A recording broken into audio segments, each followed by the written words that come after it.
Hello and welcome. It's always fascinating to learn about a new city, and particularly about a new city from someone who's used that city as a hero or a heroine in their books. I'm pleased to be joined by Shifra Horn, a writer from Israel and from Jerusalem in specific. Shifra, thank you very much for speaking to us. Thank you very much for interviewing me. Right. So tell us about growing up in Jerusalem. I mean, growing up, I mean not historically, but what does it mean?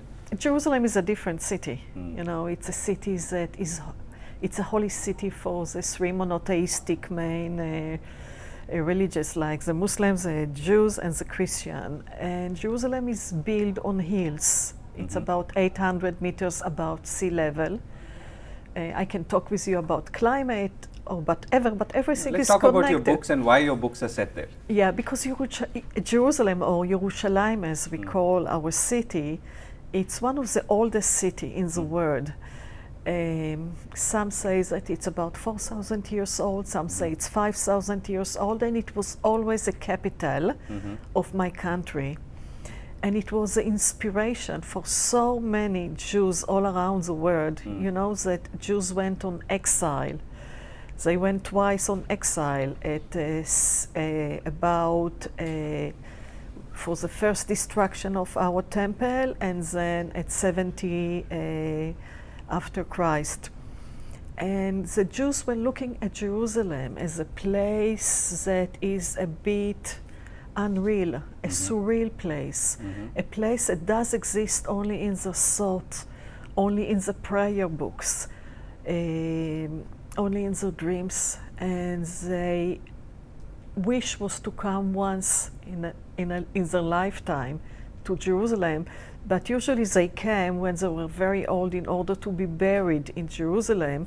So when Mark Twain visited Jerusalem, he called the city of graves, because everything was, you know, all the hills were covered by graves of Jews for hundreds of years that wanted to be buried in Jerusalem, because the Messiah, according to the religion, will come through one of the gates, a gate in Jerusalem, and he will bring them back to life. So all of them are.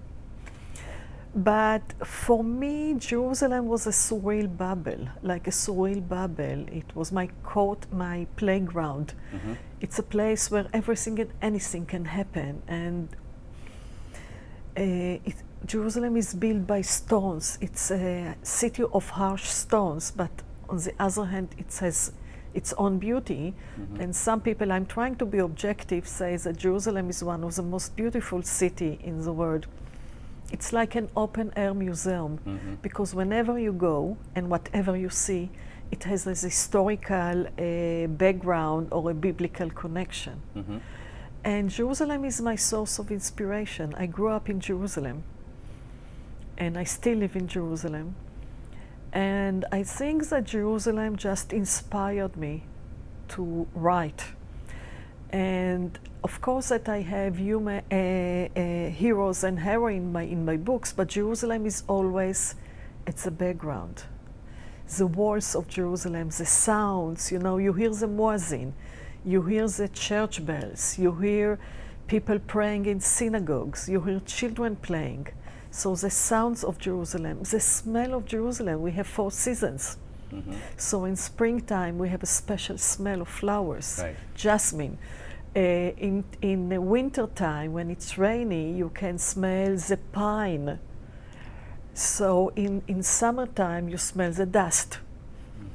And Jerusalem just inspire you. So it's always exist in my book, and my hero and heroines are a fruit of my imagination. They are sometimes surreal characters, especially the women. They are bigger than life. They are surreal women. They are most beautiful or most talent, you know, to the extreme.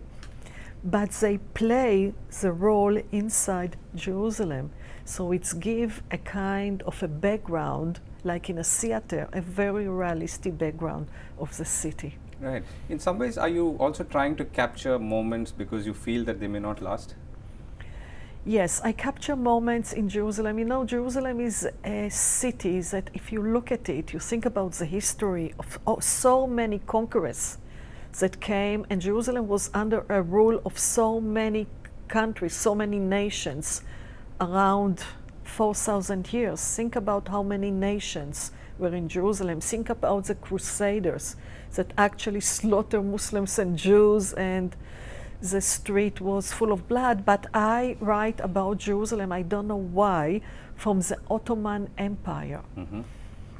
The Ottomans, the Turks, were very harsh towards the Jews.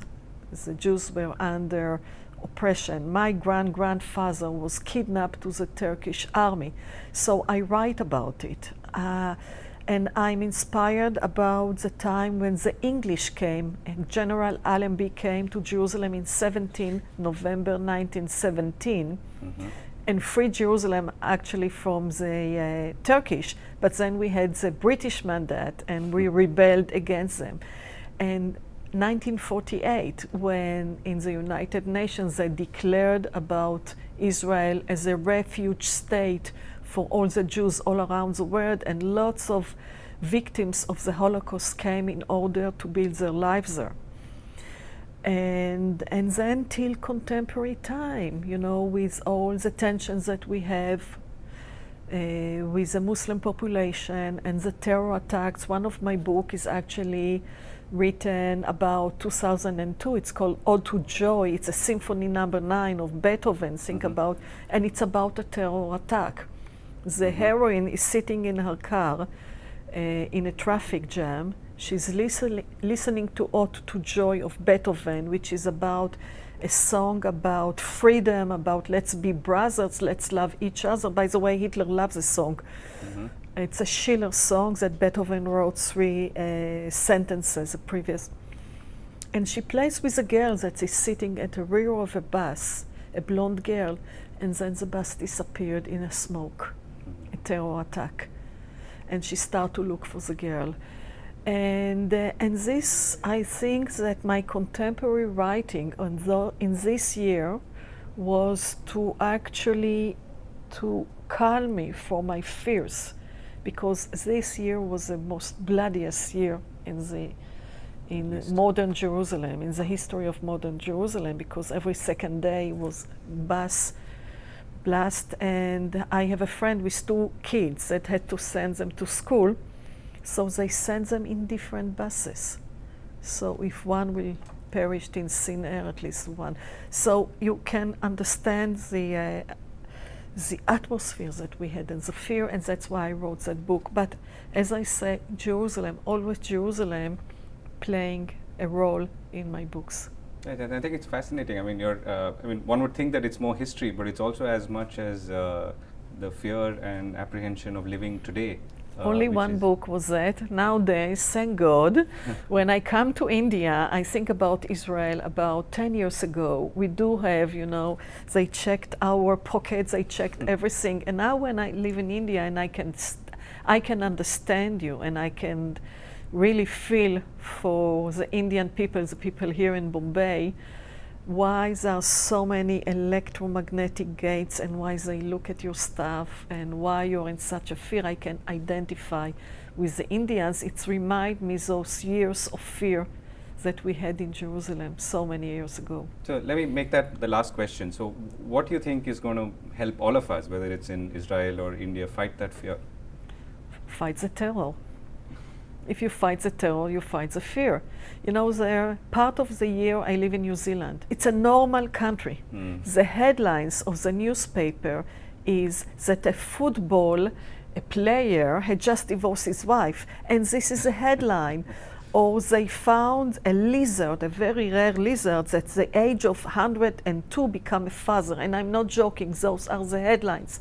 And I really wish for you and for us, for the Indian people and for the Israeli people, to have such headlines on newspapers. Right.